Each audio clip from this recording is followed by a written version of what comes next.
Hi guys, welcome to GS Acharya. मैं यश आप लोगों के लिए बैंक निफ्टी और निफ्टी की डेली एनालिसिस की नई वीडियो ला चुका हूं, तो वीडियो को पूरा अंत तक जरूर देखिएगा। यदि कल वाली गुरुवार वाली वीडियो आपने हमारी देखी होगी तो मैंने आपसे बताया था कि मार्केट यदि गैप डाउन ओपन होने के बाद हल्का सा ऊपर जाकर बियरिश इंडिकेट कैंडल बनाकर फिर नीचे आने लगती है तो पी साइड आ सकते हैं, जो कि आपको एक अच्छा खासा मार्केट में टारगेट आसानी से देखने के लिए मिल सकता है। यहाँ पर देखेंगे कि कल वाली वीडियो से आपने कुछ जरूर सीखा होगा। तो चलिए अब देखते हैं कि कल यानी शुक्रवार के दिन बैंक निफ्टी कैसे कामकाज कर सकती है। तो यहाँ पर मान लीजिए कल शुक्रवार के दिन मार्केट इस किसी रेंज में फ्लैट ओपन होती है, जो कि हमारा रेंज है 40,900 से लेकर 40,300 का रेंज है, 600 पॉइंट का रेंज है। यदि इस किसी रेंज में मार्केट फ्लैट ओपन होती है तो आप मार्केट का तब तक वेट कीजिएगा कि जब तक मार्केट इस रेंज को या तो ऊपर की तरफ क्रॉस करे या तो नीचे की तरफ क्रॉस करे। यदि मार्केट इसे ऊपर की तरफ क्रॉस करके रीटेस्ट करके ऊपर जाएगी तो आप सी साइड जा सकते हैं, जो कि यहाँ तक का पहला टारगेट। फिर इसे भी क्रॉस करके रीटेस्ट करके ऊपर जाएगी तो यहाँ तक का दूसरा टारगेट आप मार्केट में आसानी से देख सकते हैं। ऐसे ही मार्केट क्या करती है कि यहाँ पर फ्लैट ओपन होने के बाद नीचे आती है, नीचे आकर रीटेस्ट करके फिर नीचे निकलती है तो पी साइड आइएगा, जो कि यहाँ तक का पहला टारगेट। फिर यदि इस लेवल को भी क्रॉस करके रीटेस्ट करके नीचे आती है तो यहाँ तक का दूसरा टारगेट आप मार्केट में आसानी से देख सकते हैं। रीटेस्ट का मतलब कि जैसे ही मार्केट एक फ्लो में नीचे आने लगे तो हल्का सा ऊपर जाकर फिर नीचे आते हैं। ऐसे मार्केट में जब हो तो आपको अधिक कंफर्मेशन मिल जाती है कि मार्केट अब हमारे साइड जाएगी तो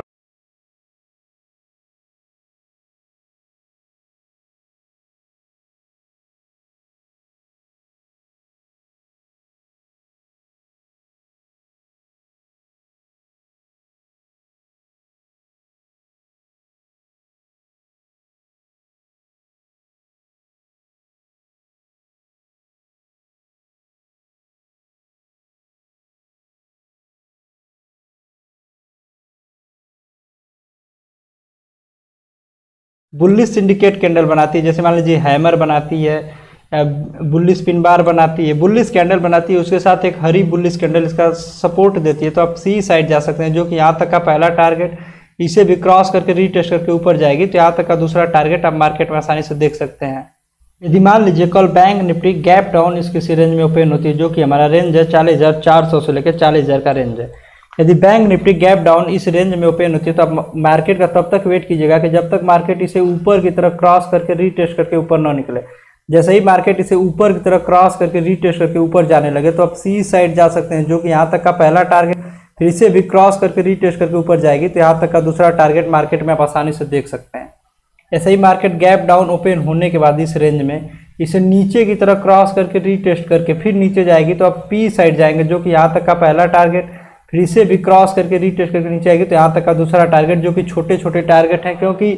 यहाँ इसके पीछे आप जाकर देखेंगे तो बहुत ही बढ़िया यहाँ पर सपोर्ट और रेजिस्टेंस बना हुआ है, तो इसलिए हम यहाँ पर छोटे छोटे टारगेट रखे हैं। ऐसे ही मार्केट में एक कंडीशन और हो सकती है कि मान लीजिए मार्केट यहाँ पर गैप डाउन ओपन होने के बाद ऊपर जाकर बियरिश इंडिकेट कैंडल बनाकर फिर उसके साथ एक और बियरिश इंडिकेट कैंडल ने इसका सपोर्ट दे दिया तो पी साइड जा सकते हैं, जो कि यहाँ तक का पहला टारगेट। फिर इसे भी क्रॉस करके रीटेस्ट करके नीचे जाएगी तो यहाँ तक का दूसरा टारगेट आप मार्केट में आसानी से देख सकते हैं। ऐसे ही मार्केट यहाँ पर ओपन होने के बाद गैप डाउन में नीचे आई, नीचे अगर बुल्लिश पिन बार कैंडल बनाकर फिर एक और बुल्लिश कैंडल ने इसका सपोर्ट किया तो आप सी साइड जाइएगा, जो कि यहाँ तक का पहला टारगेट। फिर इसे भी क्रॉस करके रीटेस्ट करके ऊपर जाती है तो यहाँ तक का दूसरा टारगेट आप मार्केट में आसानी से देख सकते हैं। लेकिन आप मार्केट में जब भी पी सी बाई करें तो आप बिगनर हैं तो इन द मनी का बाई करें। इन द मनी में क्या होता है कि जैसे ही मार्केट हल्का सा मूव देती है तो आपका ऑप्शन भी मूव देता है, तो आप यदि आप बिगनर हैं तो इन द मनी में ट्रेड करें। यदि आप कुछ दिनों से सीख रहे हैं तो ऐड द मनी, नहीं तो ओटीएम में आप ट्रेड कर ही सकते हैं। चलिए अब देखते हैं कि गैप अप में क्या हो सकता है। मान लीजिए कल के दिन मार्केट गैप अप इस किसी रेंज में ओपन होती है, जो कि हमारा रेंज है 41,300 से लेकर 40,000 का 41,000 का रेंज है। यदि मार्केट गैप अप इस रेंज में ओपन होती है तो आप मार्केट का तब तक वेट कीजिएगा कि मार्केट जब तक 41,300 को ऊपर की तरह या तो 41,000 को नीचे की तरह, जैसे ही मार्केट 41,300 को ऊपर की तरफ क्रॉस करके रीटेस्ट करके फिर ऊपर जाएगी तो आप सी साइड जाइएगा, जो कि यहाँ तक का पहला टारगेट। फिर इसे भी क्रॉस करके रीटेस्ट करके ऊपर जाने लगती है तो आप यहाँ तक का दूसरा टारगेट मार्केट में आसानी से देख सकते हैं। ऐसे ही मार्केट क्या करती है, इसे नीचे की तरफ क्रॉस करके टाइम एक्सपेंड करके फिर नीचे आएगी 5 मिनट के टाइम फ्रेम पर, तो आप पी साइड आइएगा, जो कि यहाँ तक का पहला टारगेट। फिर यदि इसे भी क्रॉस करके रीटेस्ट करके नीचे आने लगती है तो यहाँ तक का दूसरा टारगेट आप मार्केट में आसानी से ले सकते हैं। लेकिन जब मार्केट इसे क्रॉस करके रीटेस्ट करे तभी आप पी सी साइड जाएँ, वैसे न जाएँ। और एक बात हमेशा याद रखिए कि जब भी आपको पहला टारगेट अचीव हो जाए तो आप तुरंत, यदि आप दूसरे टारगेट के लिए जा रहे हैं तो तुरंत आप ट्रेलिंग स्टॉप लॉस लगाएं, क्योंकि मार्केट टाइम एक्सपेंड करने के बाद यदि घूमेगी तो आपका केवल ट्रेलिंग स्टॉप लॉस हिट होगा, ना कि इनिशियल स्टॉप लॉस हिट हो गया। तो आप जब भी मार्केट में वर्क करें तो ट्रेलिंग स्टॉप लॉस के साथ जरूर वर्क करें। एक कंडीशन और हो सकता है मार्केट में कि मान लीजिए यदि मार्केट गैप अप इस रेंज में ओपन हुई, गैप अप ओपन होने के बाद ऊपर गई, ऊपर जाकर कोई बियरिश इंडिकेट कैंडल बनाने लगी, जैसे मान लीजिए देखिए यहाँ पर बनाई थी, ऐसे ही बियरिश इंडिकेट कैंडल यहाँ पर बनाई है, यहाँ पर बनाई है, ऐसे ही बियरिश इंडिकेट कैंडल बनाने के बाद उसका एक और बियरिश कैंडल सपोर्ट देती है, तो आप पी साइड जा सकते हैं, जो कि यहाँ तक का पहला टारगेट, फिर इसे भी क्रॉस करके रीटेस्ट करके नीचे आएगी तो यहाँ तक का दूसरा टारगेट आप मार्केट में आसानी से देख सकते हैं। ऐसे ही मार्केट क्या करती है कि यहाँ गैप अप ओपन होने के बाद नीचे आती है, नीचे आने के बाद बुलिश इंडिकेट कैंडल बनाती है, ऐसा लगेगा कि बुलिश इंडिकेट कैंडल है, अब मार्केट ऊपर जाने वाली, जैसे देखिए यहाँ पर बनाई, ऐसे बनाकर मार्केट यदि ऊपर जाने लगी, एक और बुलिश कैंडल इसका सपोर्ट दिया, ऊपर जाने लगी, तो आप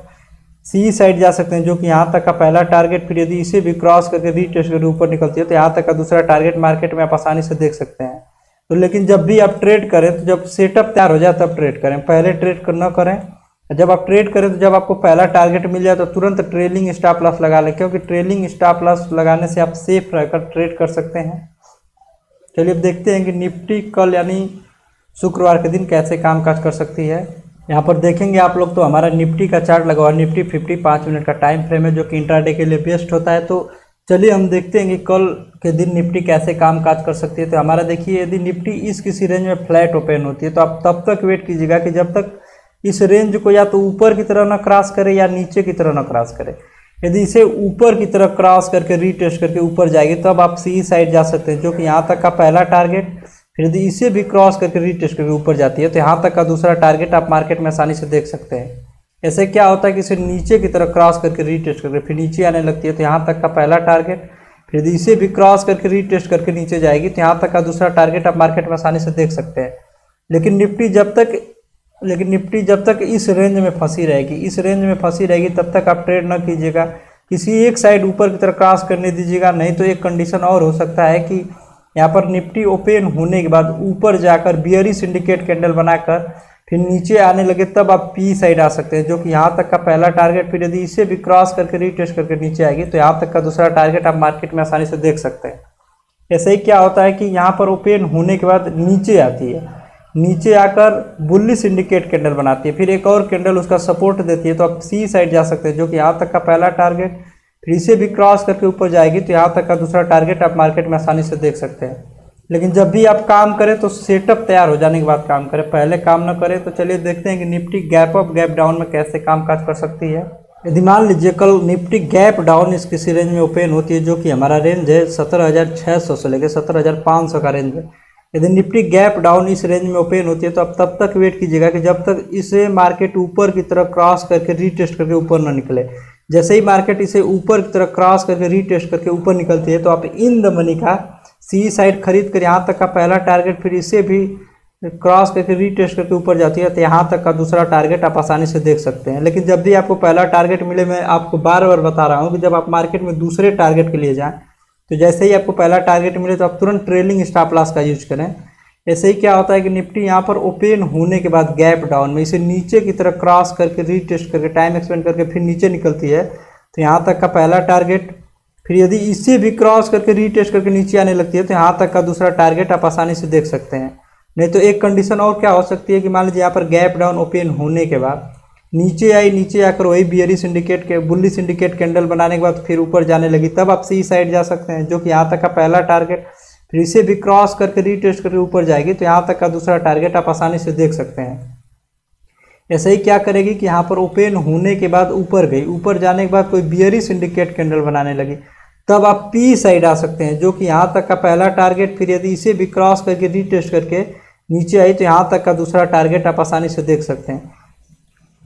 यदि मान लीजिए कल मार्केट गैप अप इस किसी रेंज में ओपन होती है, जो कि हमारा रेंज है 17,800 से लेकर 17,700 का रेंज है, यदि गैप अप इस रेंज में ओपन होती है तो तब आप तब तक वेट कीजिएगा कि जब तक मार्केट इस रेंज को या तो ऊपर की तरफ ना क्रॉस करे या नीचे की तरफ ना क्रॉस करे। जैसे ही मार्केट इस रेंज को ऊपर की तरफ क्रॉस करके रीटेस्ट करके ऊपर जाने लगे तो आप तुरंत सी साइड जा सकते हैं, जो कि यहाँ तक का पहला टारगेट। फिर यदि इसे भी क्रॉस करके रीटेस्ट करके ऊपर जाने लगे तो यहाँ तक का दूसरा टारगेट आप आसानी से देख सकते हैं। ऐसा ही क्या होता है कि इसे नीचे की तरह क्रॉस करती है गैप अप ओपन होने के बाद, और इसे रीटेस्ट करके फिर नीचे आने लगती है तो आप पी साइड जाइएगा, जो कि यहाँ तक का पहला टारगेट। फिर यदि इसे भी क्रॉस करके रीटेस्ट करके नीचे आने लगती है तो यहाँ तक का दूसरा टारगेट आप आसानी से देख सकते हैं। नहीं तो एक कंडीशन और क्या हो सकती है कि मान लीजिए यहाँ पर गैप अप ओपन होने के बाद नीचे आई, नीचे अगर कोई बुलिश सिंडिकेट कैंडल बनाकर ऊपर जाने लगी तब आप सी साइड जा सकते हैं, जो कि यहाँ तक का पहला टारगेट, फिर यहाँ तक का दूसरा टारगेट आप आसानी से देख सकते हैं। ऐसे ही मार्केट क्या करती है कि गैप अप ओपन होने के बाद ऊपर जाती है, ऊपर जाकर कोई बेयरिश इंडिकेट कैंडल बनाती है, बेयरिश इंडिकेट कैंडल बनाकर फिर नीचे आने लगती है तो आप पी साइड आ सकते हैं, जो कि यहाँ तक का पहला टारगेट।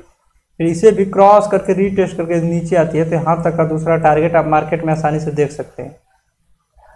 लेकिन एक बात आप हमेशा ध्यान में रखिएगा कि जब भी मार्केट में आप ट्रेड करें तो जब सेटअप आपको अच्छी तरह समझ में आने लगे, चार्ट आपको अच्छी तरह समझ में आने लगे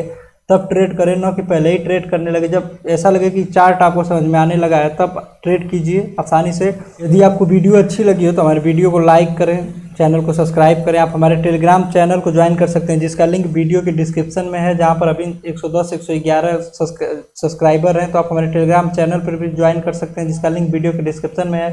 वीडियो अच्छी लगी है तो अपने दोस्तों को शेयर करें। Thank you.